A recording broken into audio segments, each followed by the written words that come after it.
नमस्कार, मैं हूं आपके साथ शिखा चौहान और आप सबका बहुत बहुत स्वागत है मेरे चैनल पर। देखिए, उत्तर प्रदेश विधानसभा क्षेत्र के पहले दिन ही संभल में पत्थरबाजों को योगी आदित्यनाथ का अल्टीमेटम। सीएम योगी आदित्यनाथ ने यूपी विधानसभा के शीतकालीन सत्र में संभल मुद्दे को लेकर अपनी बात रखी। साथ ही साथ योगी आदित्यनाथ ने विपक्ष पर जमकर निशाना साधा। सत्र के पहले दिन ही संभल के मुद्दे को लेकर कई सवाल उठाए गए। साथ ही साथ कुंदर की सीट को लेकर भी कई सवाल सदन में उछाले गए, जो कि मुस्लिम बहुमूल्य सीट है, जिस पर इस बार बीजेपी की जीत हुई है। योगी बोले कि कुंदर की जीत सनातन की जीत है, यह भारत की वास्तविक जीत है। कुंदर की जीत कटहरी और खैर मजवा, गाजियाबाद, मीरापुर, फूलपुर की जीत भारत के संविधान की जीत है। सीएम योगी जहां एक और विपक्ष पर हमलावर रहे, तो दूसरी ओर उन्होंने बुलडोजर एक्शन पर भी चर्चा की। सदन में मुख्यमंत्री ने पूछा कि आखिर विपक्ष किसको मानता है, आखिर विपक्ष मानता किसे है।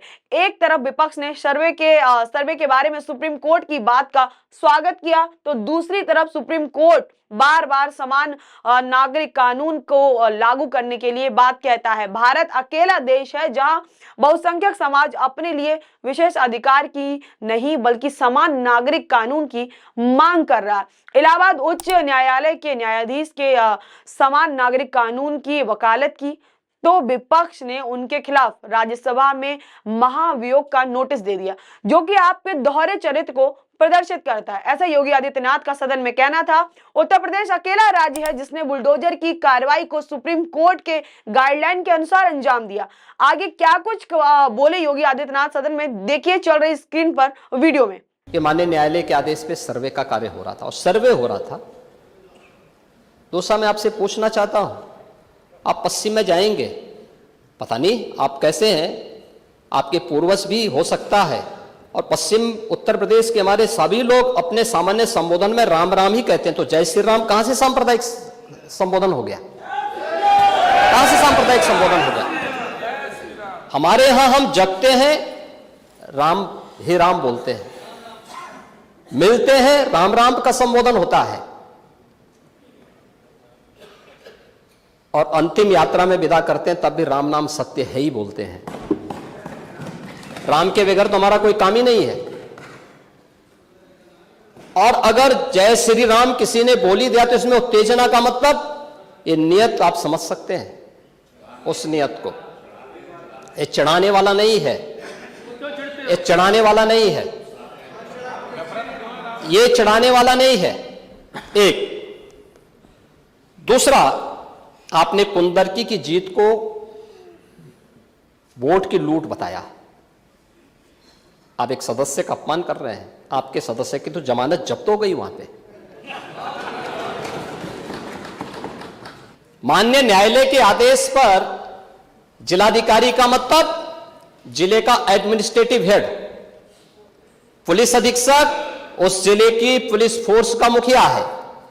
इनका दायित्व है कि शांतिपूर्ण तरीके से किसी सर्वे के कार्यक्रम को वहां पे संपन्न करना, माननीय न्यायालय के आदेश को अक्षरशः अनुपालन करना। और सर्वे 19 नवंबर को भी हुआ, 21 नवंबर को भी हुआ, 24 नवंबर को भी सर्वे का कार्य चल रहा था। क्या यह संभव है? नहीं, 21 को संपन्न नहीं हुआ था। ये लगातार सर्वे का काम चल रहा था, और सर्वे के कार्य के दौरान पहले 2 दिन कोई भी शांति भंग नहीं हुई। तीसरे दिन जब 23 नवंबर को जुमे की नमाज के पहले और जुमे की नमाज के दौरान जिस प्रकार की तकरीरें दी गईं, उन तकरीरों के बाद माहौल खराब हुआ, और फिर उसके बाद जिस प्रकार की स्थितियां की गई थी वो सबके सामने है। तो संभल में कैसे माहौल खराब किया गया वहां पे? ये संभल में दंगों का जो इतिहास है 1947 से ही प्रारंभ होता है। 1947 में एक मौत होती है, 1948 में 6 लोग मारे जाते हैं, 1958 में भी दंगा होता है, 1962 में भी दंगा होता है, 1976 में भी 5 लोगों की मौत वहां पर हुई थी और 1978 में 184 हिंदुओं को सामूहिक रूप से जला दिया गया था। 184 हिंदुओं को हत्या हुई थी, हिंदुओं की हत्या हुई थी और जलाया भी गया था और 184 हिंदू मारे गए थे वहां। 184। मैं वही तो कह रहा हूं ना, आप उस सच को स्वीकार नहीं करेंगे, आप उस सच्चाई को स्वीकार नहीं करेंगे और लगातार कई महीनों तक वहां कर्फ्यू था। 1980 में फिर दंगा हुआ था, एक मृत्यु हुई। 1982 में फिर दंगा हुआ, एक मृत्यु हुई। ये लगातार ये सिलसिला चलता रहा। 1947 से लेकर के अब तक 209 हिंदुओं की निर्मम हत्या वहां हुई है संभल के अंदर। 209 हिंदुओं की, और एक भी बार किसी ने उन निर्दोष हिंदुओं के लिए कभी 2 शब्द नहीं कहे, उनके प्रति, उन परिवारों के प्रति संवेदना के शब्द नहीं कहे। जो मंदिर आज निकल रहा है 1978 से इन लोगों ने कभी खोलने नहीं दिया उस मंदिर को। जो आज बजरंगबली का मंदिर निकल रहा है, जो वहां पर आज 22 कुएं किसने बंद किए थे, इन 22 कुओं को भी वहां पे बंद किया गया। और वहां का माहौल इतना तनावपूर्ण किसने बनाया था? ये पत्थरबाज कौन थे? एक भी गिरफ्तारी बिना साक्ष्य के नहीं हो रही है। और याद रखना, जिसने पत्थरबाजी की होगी, जिसने माहौल खराब किया होगा, उसमें एक भी बचने वाला भी नहीं है। महोदय,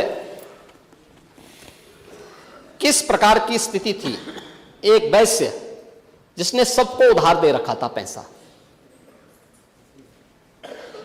और इस बात को मानता था कि साहब मैं तो सबको पैसा देता हूं, मेरे यहां तो सब व्यवसाय के साथ जुड़े हुए हैं। अगल बगल के हिंदू दंगा होने के बाद उनके घर में इकट्ठे होते हैं।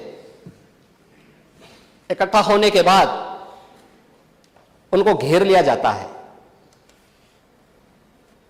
घेरने के बाद वो बोलते हैं, भाई आप हमें क्यों घेर रहे हैं? कहा जाता है, नहीं, क्योंकि तुम इन हाथों से पैसा मांगोगे, इसलिए उनके हाथ काटे जाते हैं, फिर उनके पैर काटे जाते हैं और फिर उनका गला रेंद करके हत्या होती है। ये लोग सौहार्द की बात करते हैं, शर्म नहीं आती इन लोगों को सौहार्द के बारे में चर्चा करने की। 1978 से जो मंदिर आज निकल रहा है, 1978 से इन लोगों ने कभी खोलने नहीं दिया उस मंदिर को। जो आज बजरंगबली का मंदिर निकल रहा है, जो वहां पर आज 22 कुएं किसने बंद किए थे, इन 22 कुओं को भी वहां पे बंद किया गया। और वहां का माहौल इतना तनावपूर्ण किसने बनाया था? ये पत्थरबाज कौन थे? एक भी गिरफ्तारी बिना साक्ष्य के नहीं हो रही है। और याद रखना, जिसने पत्थरबाजी की होगी, जिसने माहौल खराब किया होगा, उसमें एक भी बचने वाला भी नहीं है, एक भी नहीं बचेगा। हम माननीय उच्चतम न्यायालय के आदेश का पालन करते हैं, सम्मान भी करते हैं। और क्या संविधान को आप मान रहे हैं? क्या आप लोग संविधान के प्रति सचमुच वचनबद्ध हैं? मैं तो धन्यवाद दूंगा माननीय अध्यक्ष जी को इस बात के लिए कि आज उन्होंने संविधान की मूल प्रति यहां पर दी है। बाबा साहब भीमराव अंबेडकर जी ने 26 नवंबर 2049 को जिस संविधान को बनाकर के देश को सौंपा था, उस मूल संविधान की प्रस्तावना को एक बार पढ़िए। मौलिक कर्तव्यों के बारे में, मौलिक अधिकारों के अध्याय के चित्र को देखिए, अलग अलग उन आर्टिकल के उस पृष्ठों का अवलोकन करिए, आपको उसमें राम भी नजर आएंगे, कृष्ण भी नजर आएंगे, लंका दहन के उपरांत बजरंगबली भी नजर आएंगे, ज्ञान का उपदेश देने वाले बुद्ध भी नजर आएंगे। भारत की समृद्ध परंपरा का दर्शन आपको उस संविधान में मिलेगा जो बाबा साहब भीमराव अंबेडकर ने दिया था। लेकिन उस मूल संविधान में कहीं भी धर्मनिरपेक्ष या पंथ निरपेक्ष या फिर समाजवाद शब्द नहीं है, और ये आप सबकी आंखों को खोलने वाला होना चाहिए। कौन नहीं कहता भाई? आपके संबल में थे शिया सुन्नी का भी विवाद हुआ था 1976 में। पूरा विवाद तो शिया सुन्नी का था। उस समय जामा मस्जिद के कब्जे को लेकर के इसी बात का विवाद था। आप इस सच को धूल मत डालिए उस सच पे। और लखनऊ का शिया सुन्नी विवाद ये भारतीय जनता पार्टी की सरकार के समय ही समाप्त हुआ है। आप लोग तो लड़ाते थे यहां पे, शिया और सुन्नी को भी लड़ाते थे, क्योंकि आपकी तो शुरू से ही राजनीति थी बांटने की और फिर कटवाने की। और इसलिए हमने कहा कि न बटेंगे और न कटेंगे, हम न बटेंगे और न कटेंगे। ये कहना कि उत्तेजक नारे लगाए जा रहे थे, जय श्री राम का नारा उत्तेजक नहीं है, यह हमारी श्रद्धा का नारा है, हमारी आस्था का प्रतीक है। कल मैं आपसे कहूंगा कि अल्लाह अकबर का जो स्लोगन है ये हमें अच्छा नहीं लगता, नहीं, आपको हम रोकें तो क्या आपको अच्छा लगेगा? नहीं, आपको नहीं, मुझे मतलब होने की आवश्यकता ही नहीं, मुझे आवश्यकता ही नहीं इसकी, नहीं, मुझे इसकी आवश्यकता ही नहीं है, मुझे इसकी आवश्यकता ही नहीं, क्योंकि मेरी तो विरासत इतनी लंबी चौड़ी है, इतनी प्राचीन है कि मैं उस परंपरा को ही लेकर के चले जाऊं। मैं जय श्री राम का नारा, हर हर महादेव का नारा और राधे राधे राधे राधे के संबोधन से ही अपना पूरा जीवन काट सकता हूं। मुझे किसी और स्लोगन की आवश्यकता ही नहीं है। मुझे कोई अन्य नारे की आवश्यकता ही नहीं है, कोई संबोधन की आवश्यकता नहीं। लेकिन मैं आपसे कहना चाहता हूं, कल कोई आपसे कहेगा, कोई हिंदू भी ये कहेगा कि साहब हमें भी परेशानी है, आप लोग मत बोलिए, क्या आपको अच्छा लगेगा? तो ये तो आपने सुनी सदन में योगी की दहाड़। आपकी क्या राय है इस पूरे मुद्दे पर हमें कमेंट सेक्शन में बताना ना भूलें। तब तक के लिए इस मुद्दे में इतना ही। मुझे दी इजाजत। बहुत बहुत धन्यवाद।